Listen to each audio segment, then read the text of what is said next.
Hello, everyone. Today I'm going to talk to you about a couple, the ENTP and the ENFJ. So, of course, these two are going to have a good time together. They're going to have lively conversation. They're going to be able to meet at the imagination, have deep intellectual conversations with each other and other people. And that's part of the fun. Like, there's endless topics that they can discuss, and that's really quite satisfying for both types. So they're both extroverted intuitives.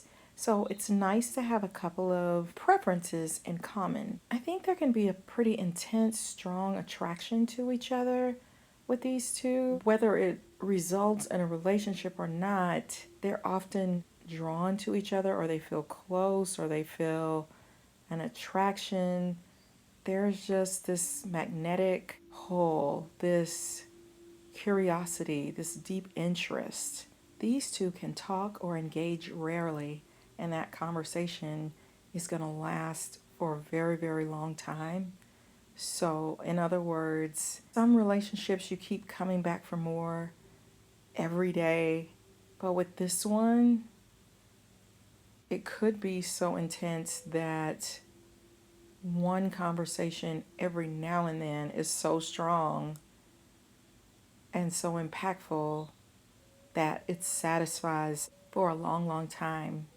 They can say the right things to each other, they can connect on the right frequency. Their wide variety of conversations can be far reaching, and they really enjoy hearing the things that each other are accomplishing or their new ideas.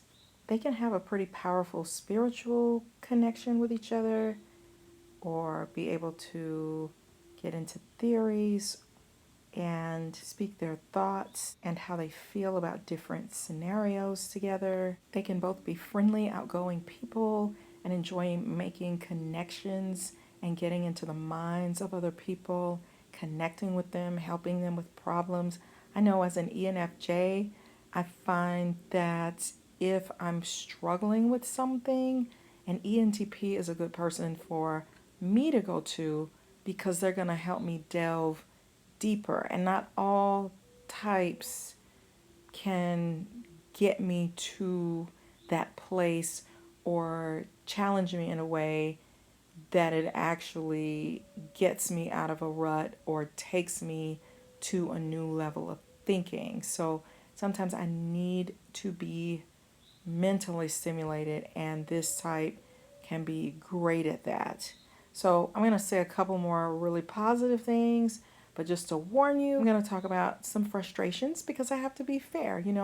There are two different people, and in any relationship where you are together all the time, there's going to be some point of conflict unless you are just incredibly fortunate.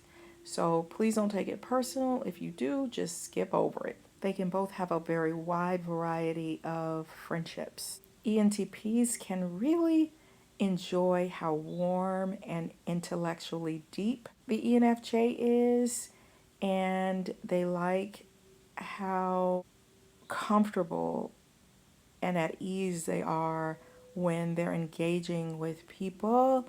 They also admire how organized and structured they can be and how they can get things done. ENFJs usually crack up when they're around ENTPs because they can be incredibly funny and creative.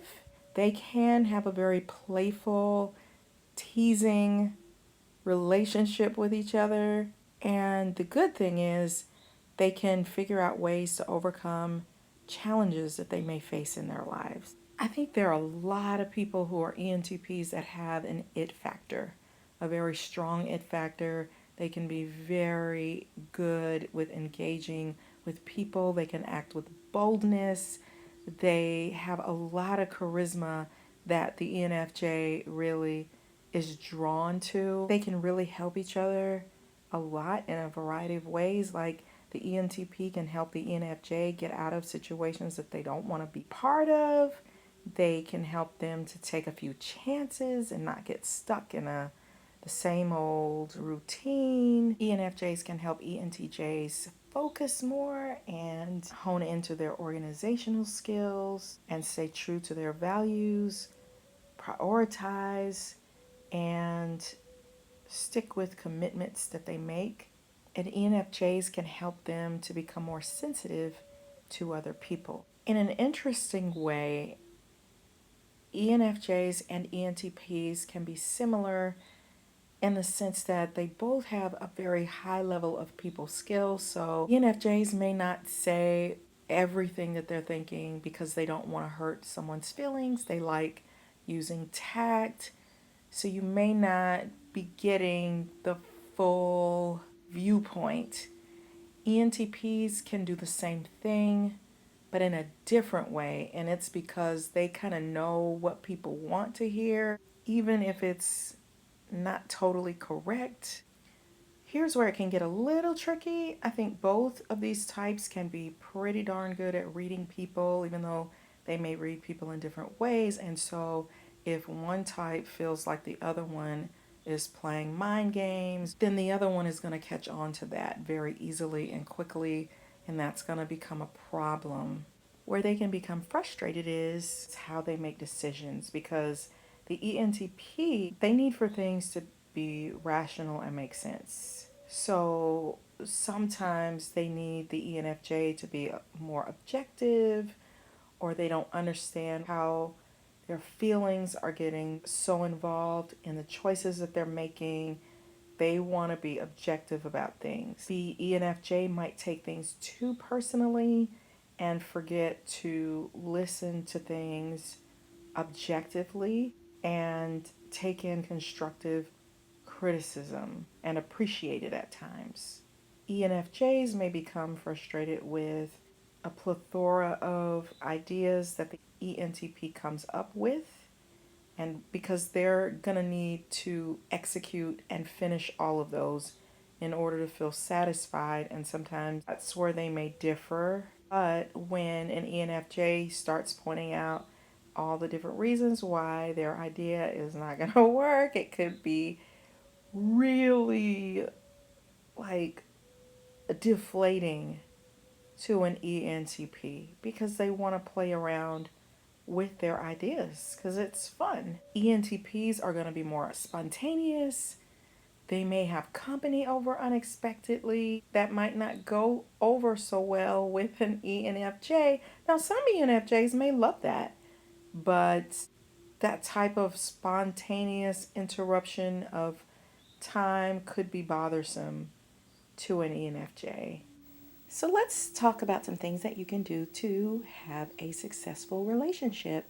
And there are lots of things with this couple.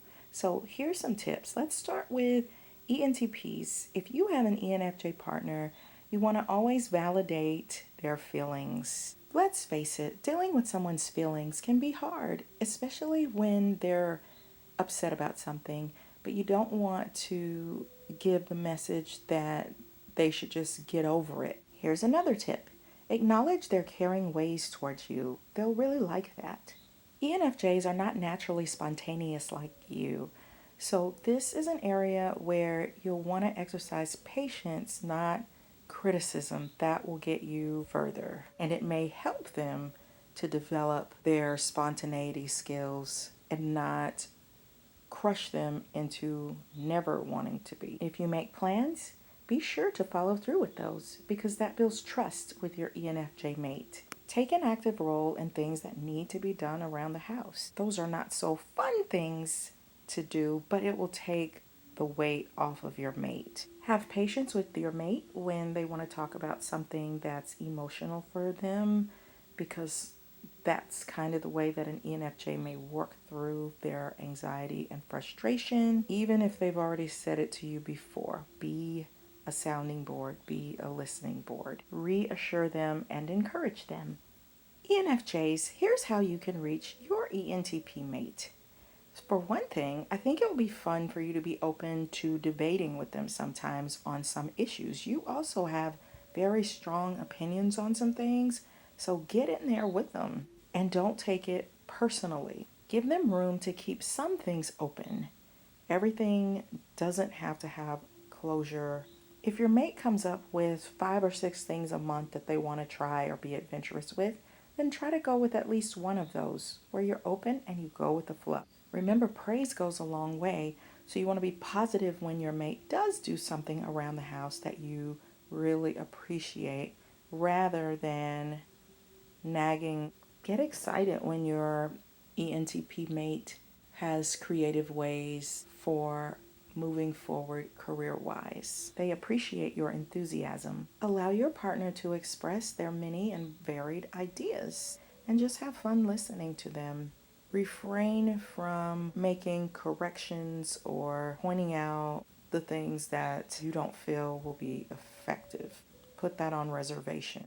So I hope you enjoyed learning about the ENFJ and ENTP relationship. I think this can be a really great one.